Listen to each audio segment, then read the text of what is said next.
doubt, life changes for people like Liz Cheney today.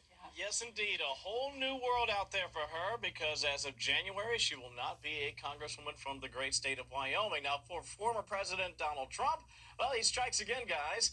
92% win percentage for his political endorsements, and that streak continued overnight, as you point out, as Trump-backed Harriet Hageman ushered Liz Cheney right out of the door in the great state of Wyoming. How big was the victory? Look at that.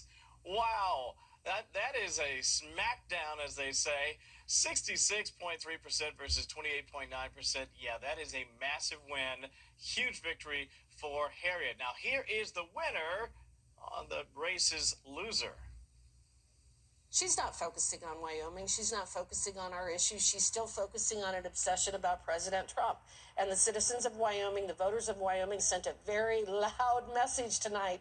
We have spoken, and that is not what we are interested in terms of our lone congressional representative. And that's why we needed to replace her. We need to have a representative in Wyoming who listens to us.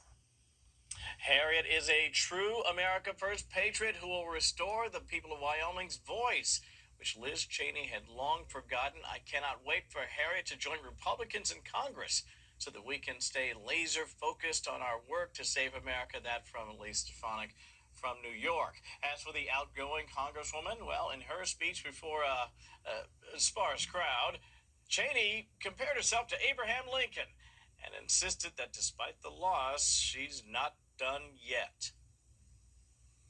Speaking at Gettysburg of the great task remaining before us, Lincoln said that we here highly resolve that these dead shall not have died in vain, that this nation under God shall have a new birth of freedom, and that government of the people, by the people, and for the people shall not perish from this earth.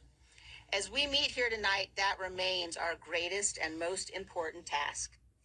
On Truth Social, former President Trump celebrated his latest political pelt. Congratulations to Harriet Hageman on her great and very decisive win in Wyoming. This is a wonderful result for America and a complete rebuke of the Unselect Committee of political hacks and thugs. Liz Cheney should be ashamed of herself, the way she acted, and her spiteful, sanctimonious words and actions toward others.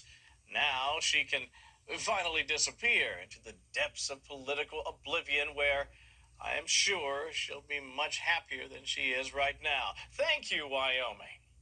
Meanwhile, in Alaska, Lisa Murkowski and Kelly Tshibaka will square off once again. Murkowski taking advantage of the ranked voting that they have over there in the last frontier, and probably some Democrats slipping over to try to help her out.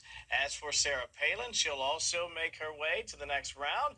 She's just a little bit behind Peltola. But again, all's fair in love and war. They will get after it again. Now, I do want to keep this in mind. I mentioned this very briefly, guys. The ranked choice voting often favors Democrats. It's been suggested, but basically it works out like this. You vote for one person, but then you also have your second choice. And Lisa Murkowski and others sometimes take full advantage of that because if you're like, I don't really hate her, I just maybe want to make a change, but you rank her second, she can end up winning the race. So it will make for a very interesting look ahead as the two foes battle once again. That's right. The top two advance to next stop, November. Thank you, Kevin. You bet. As life changes. All right, so the one thing about Alaska, they have an open seat. So the winner of that election, of that primary... The congressman died. The congressman, yeah, because Open congressman died. And it looks as though it will not be Palin, though they got to count the mail-in ballots, and they'll have the final result by August 31st. Because she came in second? Yeah, because she came in second.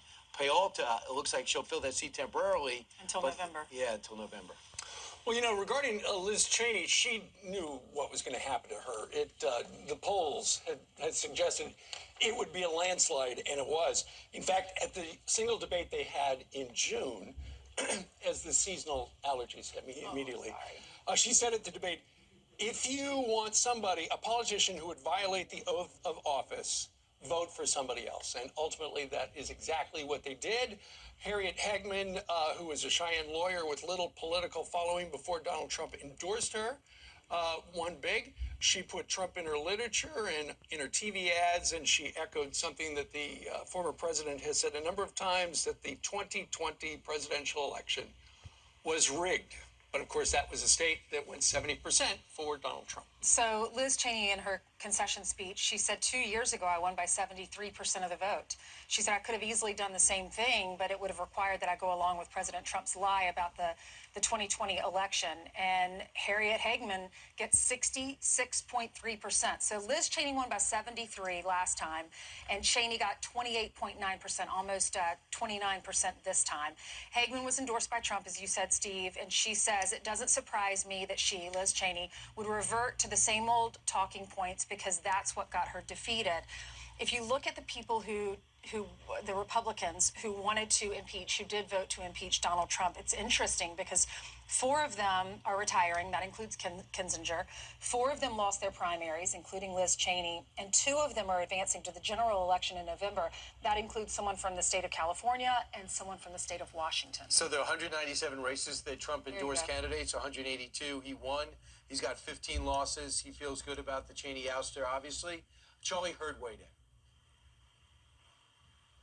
The larger proof that the America First agenda is the future, and that the Trump agenda is winning, is candidates like Joe Kent and all of these candidates across the country who are winning, even maybe candidates who weren't endorsed by Trump, but who are running on the America First Trump agenda. That's the victory for conservatives and Republicans. I think with Liz Cheney, the situation is not so much that she voted to oust, that she voted to impeach Trump. Senator Cassidy did too, Senator Murkowski did, and that was never going to be a popular thing, and President Trump would have been against it. It was the fact that she went vociferously against him, all out, all in, as possibly out Adam Schiff in terms of attacking the president, trying to do it, and didn't use that opportunity to go after other problems on January 6th that could have been explored, with whether it's the number of National Guard that were there, or it was cops that let people let them in, or maybe the overcharging of people, or maybe the role of the FBI in it. She doesn't have any curiosity towards some of the things that Republicans have had questioned about and decide not to get in. The other thing is, I don't think you need to make a choice if you're a Republican between Cheney, Bush, and Trump. Liz Cheney voted with Donald Trump almost on everything throughout his 4 years. When the rubber hit the road was on some foreign policy issues on January 6th. Well, ultimately, she did, as Kevin detailed in his report, she was hinting that she Well, I wonder why Papa continues to articulate, and as Bill Buckley once said, I'd rather go through the yellow pages, in the Boston yellow pages, and with my finger stop, and I would vote for that person before I would ever vote for anybody as a Democrat. For the Democrat Party, after the shooting of, it was Abraham Lincoln who began the Republican Party. It was John Wilkes Booth, and it was the KKK. And there were more black plantation owners in Georgia than there were white ones. Oh, you lie, Papa, you lie. No. You have to go back and study the history books that were written then versus the bastardization of the ones that were written later on. It was Al Gore's papa in the Senate, who was a great one to cover up the Ku Klux Klan, with others like Robert Byrd. And one of Robert Byrd's greatest disciple was Joe Biden. Oh my gosh.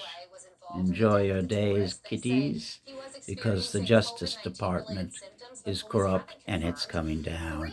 And they're going to rearrange the FBI so it's the IBF. Bye-bye. Detectors after Tennessee couple Michael and Robbie Phillips and Vincent Chiarella died. The suspect accused of assaulting a New York City subway worker